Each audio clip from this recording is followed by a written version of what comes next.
Olá! Semana passada fomos impactados pela perda de dois homens de Deus.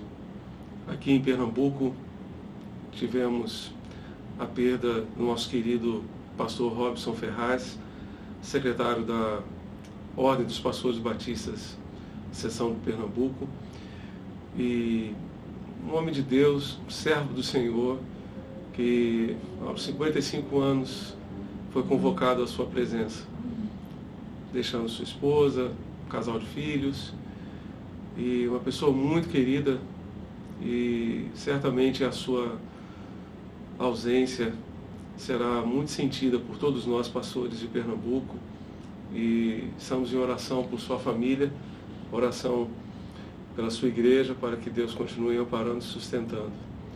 No dia seguinte, na sexta-feira, recebemos a notícia do falecimento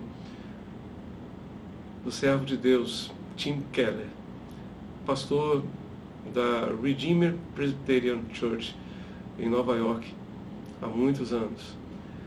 Um homem de Deus que impactou a nossa geração. Tive o privilégio de conhecer Tim Keller em 2004, num congresso da CEPAL, ali em Águas de Lindóia, em São Paulo, e passar a semana inteira ouvindo aquele homem simples, que apoiava simplesmente na sua Bíblia, uma Bíblia pequena, apenas com um texto bíblico, não era uma Bíblia de estudo. E passamos a semana inteira ouvindo aquele servo de Deus falando sobre a parábola do filho pródigo, e de uma maneira mais específica ainda sobre o irmão mais velho do filho pródigo. Como ficamos impactados com aquela série de mensagens e com a vida e o ministério desse homem de Deus.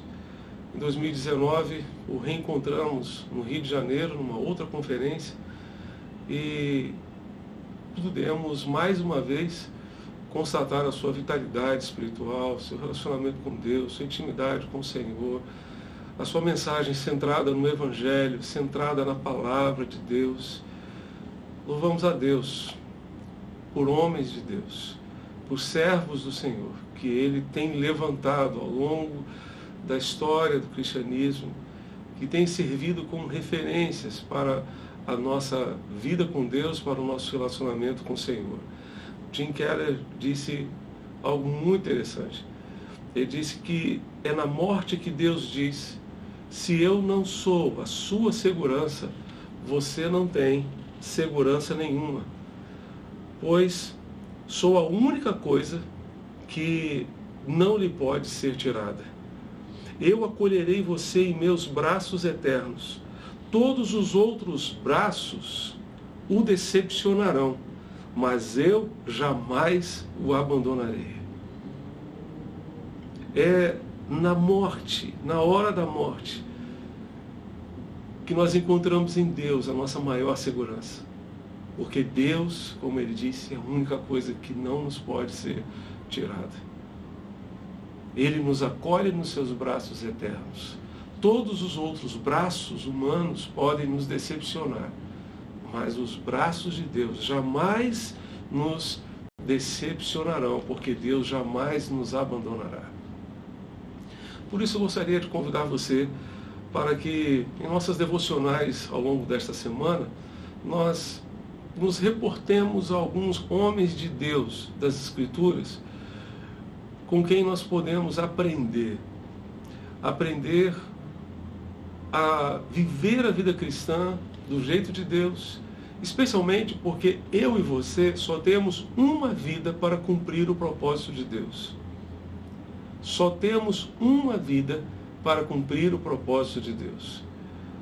A palavra do Senhor em Hebreus capítulo 4 nos diz que ao ser humano está ordenado morrer uma só vez, vindo depois disto o juízo. Se nós morremos uma vez apenas, então é porque nós vivemos uma vez apenas.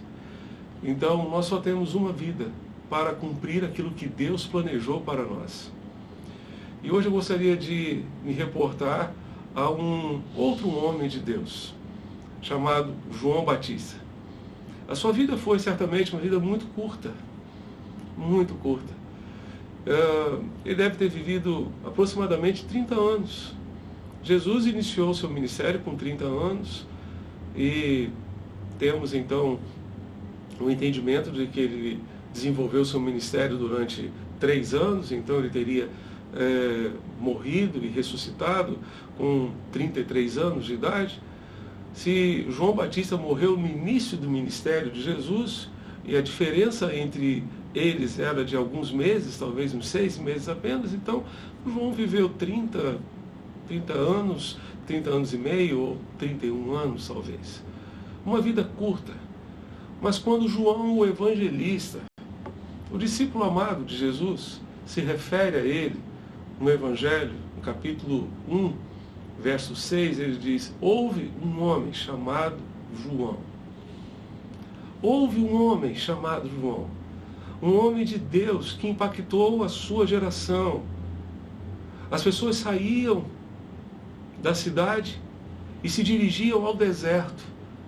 O ministério, a pregação de João Batista não foi feita na cidade, mas foi no deserto. E as pessoas iam até o deserto para ouvir a sua pregação. E não era uma pregação amigável, agradável, gostosa de se ouvir. Ele se dirigia, por exemplo, aos líderes religiosos da sua época, chamando-os de raça de víboras. Quem vos ensinou a fugir da ira vindoura? Ele pregou para Herodes. Ele denunciou a corrupção de Herodes, a imoralidade de Herodes. Acabou preso e perdeu a sua cabeça por causa da sua fidelidade a Deus, por causa do seu testemunho. A vida de João Batista nos mostra a necessidade de coerência, nos mostra a necessidade de firmeza. Nós certamente podemos perder a cabeça, perder muitas coisas e até mesmo alguns privilégios que a vida possa nos proporcionar. Mas quando perdemos a coerência, corremos o risco de cair na hipocrisia e vivermos uma vida completamente distante do propósito de Deus. Que Deus nos ajude a, inspirados nesses homens de Deus do passado e do presente, a vivermos intensamente tudo aquilo que Ele planejou, tudo aquilo que Ele idealizou para nós. Que sejamos prontos a pagar o preço da fidelidade, como João Batista pagou. Que sejamos prontos a viver intensamente o propósito de Deus, aquilo que Ele planejou, aquilo que Ele sonhou para cada um de nós. Que Deus para tanto nos ajude e nos abençoe, hoje e sempre. Amém.